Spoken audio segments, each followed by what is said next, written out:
Alright, in this tutorial we shall be introducing ourselves to Matlab. So if you just installed it, you can just on that icon, you can right click and you can go for the open bar. It may take time to load based on the specifications of your PC.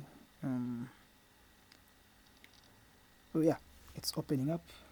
I'm sure many people will be using this some kind of people pursuing pure mathematics or just any branch of engineering. So the first thing we're going to find is when it opens, going to be the command window. So what is the command window? This is basically the part where we're going to be interacting with the PC. It's more like a user interface. For example, I type something like that. It's going to reflect there and the commands basically. So let's say, for example, I press something like 1 plus 1.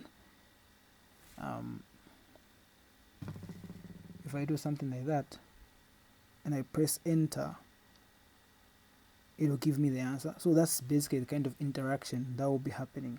Sorry about that. And that, let's see if I can cancel it. Okay, so that's the basic interaction that will be happening between us and Matlab. It's going to be mainly through the command window. You can try, so it's basically like we can use it for, in this case we can use it for calculators, and Matlab it's got math in it, so it's going to be a lot of mathematics with a little bit more of programming, but mostly yeah. And then we've got our workspace there. So that's the place where we're going to either find the answers to the kind of questions that we ask in the command window, or it's a place where we can declare certain variables.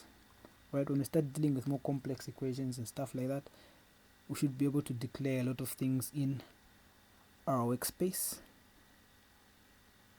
Yeah, so let me say for example I initialize u to be equal to 1. It should be able to show that in our workspace. And let's say I try to do the same with v. I say v is equal to 2. It should be able to pop up in our workspace. And then let's just try to play around with the Matlab calculator and see what happens. Let's say I'm like just a basic equation, because Matlab already knows what u is and what v is. Let me just say u minus v. It will give me an answer of 1. And then if you look on the workspace, there's already answer 1 over there. And then if I'm like u minus v, it becomes negative 1. And then focus on the workspace, it will change to minus 1.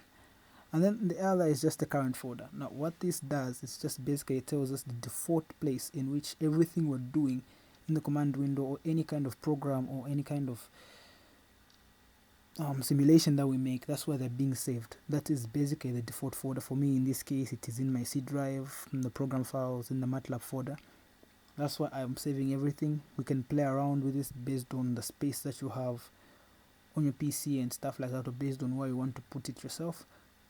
Yeah, and then if you look at the things above there, yeah, there's a lot of things there.